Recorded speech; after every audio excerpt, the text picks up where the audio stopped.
My wife, 31 female, cheated on me, 34 male. I'm trying to figure out how to proceed. My wife and I had what I thought was a great marriage up until a couple days ago when I discovered something that shattered my entire world and made me question everything. My wife was in the shower and left her phone on the nightstand, and I saw it light up. I glanced over and did a double take when I saw it was from someone named Boo Hart. My curiosity got the better of me, and I snooped through her text with her boo. It was worse than I ever could have imagined. They constantly talked about how they loved each other and how they wished they could be together. At this point, my heart was effing racing, and I heard my wife turn off the shower, so I put her phone back. When she got out, she could absolutely tell something was wrong and kept asking me if I was okay. I told her I was just stressed from work. She pressed me, but eventually dropped it, and eventually we both went to bed. My boyfriend in prison cheats on me. My now ex-boyfriend and I had a quite toxic relationship. I, 20 female, and he, 29 male, had been dating for a little over 2 years. I was with him before he went to prison, and I was with him during. He had cheated on me in the past, and we worked through it because I was too in love. I'd walked away before when he cheated and grieved, but he would always contact me after a couple weeks, and I gave him another chance. We fought over the phone a lot, and while he was in there, it was really toxic. We had another one of our fights a few days ago, and he said he had been getting nude pictures of other women behind my back in there. I was crushed, but I know sometimes he says stuff to hurt me, so I asked him, I'm going to ask you one time, did you receive pictures of other women? He said yes. So I told him he would never hear from me again. I blocked his mother. I feel bad because she's always been so kind to me, and I have not been answering his calls. I know this is the right thing to do. Sometimes you just need to hear it from others. Parents, what secrets do you know about your teenager that they don't know you know? Here's what your parents know. Sitting under the blanket with a boyfriend or girlfriend on movie night is almost always an attempt at concealing groping/touching. Hanging out in the garage, basement, or old playhouse actually means we are going to drink, do drugs, make out, dry hump, or experiment sexually. You have a secret stash of slutty clothes. Your toilet bowl tank is actually a terrible hiding place. So is the top of the door frame inside of your closet. More parents know about key logging than you think. Clear the history as much as you want, it doesn't make a difference. When you come home at night after partying, we can smell the cigarettes, pot, perfume, and the booze on your breath. You can eat an entire tin of Altoids and bathe in Febreze, you still stink of your crime. Adults are nothing more than grown-up teenagers. We know the game very well because we played it too. What was a fact that you regret knowing? There was a woman in the 18th century called Mary Toft who stuffed dead rabbits into her vagina and later acted as if she gave birth to them. The doctors believed her until one of them examined found corn in one of the rabbits' stomachs. It couldn't have been in there. She also did the same with a hog's bladder and a cat's legs, also with about 15 rabbits. Don't know why I even know this. Please, don't put rabbits in your vagina or any other hole. The corn in the rabbit's stomach is what tipped them off? More people jumped from the burning World Trade Center on 9/11 than you think. Do yourself a favor and don't Google it. What is something inappropriate you did as a kid and realized years later? I have no idea why, but when I was probably 9 or 10, I got into a yelling match with the older sister of one of my friends. I stormed off and was halfway between her house and my grandparents, and we were still yelling when she said something that pissed me off. So I used the worst insult I could.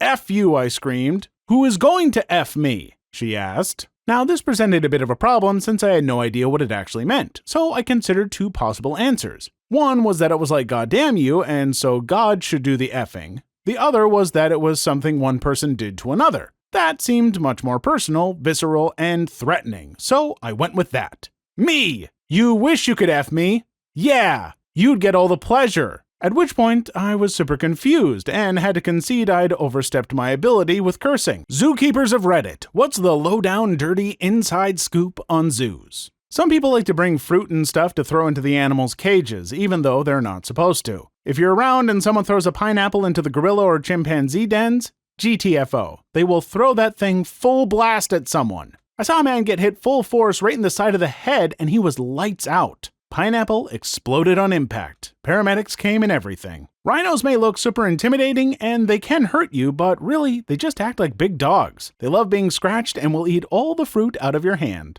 A zoo-type place I visit for work on occasions calls them winos because they roll over and whimper because they want belly rubs with a bristle brush. What is the most disturbing thing to know? I looked after terminally ill people who had chosen to die at home after being discharged from hospital. After a while, you learn some signs that people are deteriorating. You start to learn how long people generally have left.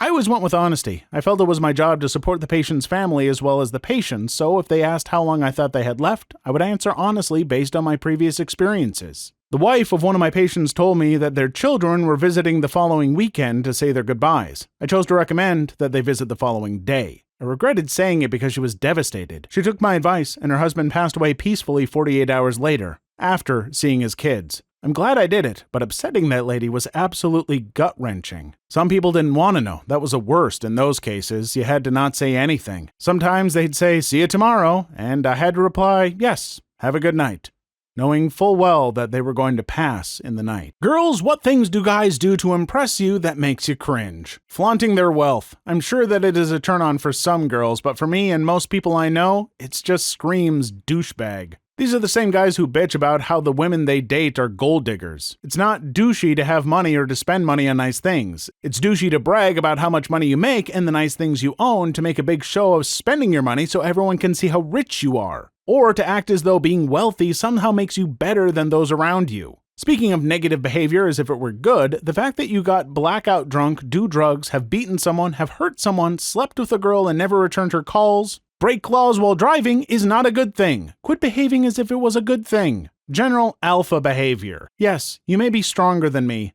but wrenching things out of my hands because let man do the job, or telling me what I think or should think is not something that will get you under my skirt. What happened when you saw someone pick on the wrong person? One of my friends went to an inner-city comprehensive school in a rough part of a big city in the north of England. One of the bullies at the school was known for being a sadistic prick that picked on anybody. One morning, some new students arrived at the school, and it was apparent they were of gypsy origin. The bully made an incredibly derogatory comment about people from gypsy origin, but no one till that day ever said anything to the bully until this time. One of the girls of gypsy origin asked the bully, "Do you have any problem?" And the bully thought it was cool, so he made another bad comment. The girl charged at the bully and literally just pummeled him to the ground, then started savagely beating him. She was landing punches left, right, and center and literally going at him like a wild animal. It took 3 to 4 teachers to get her off him. And even then, she was still trying to go for him, so they had to get him out of the room. She was screaming all sorts of obscenities at him and saying that he better look over his shoulder as he's a marked man. What screams rich a-hole? My friend went to a rich kid's school. Wasn't rich herself, got in on scholarship, but she had the craziest spoiled rich kid stories. One of them is when she overheard a girl complaining about her family going to Italy for the summer because she wanted to go back to Spain.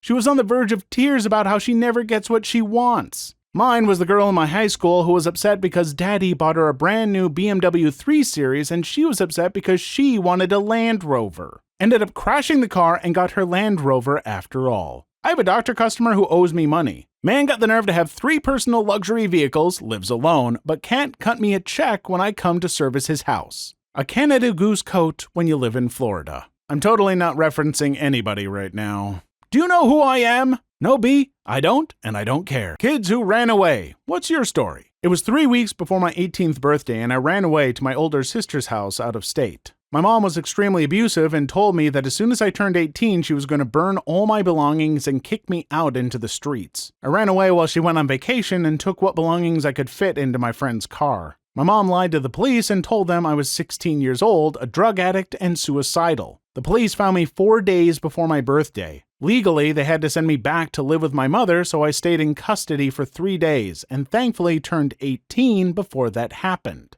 I managed to save all the important things before she got her hands on them.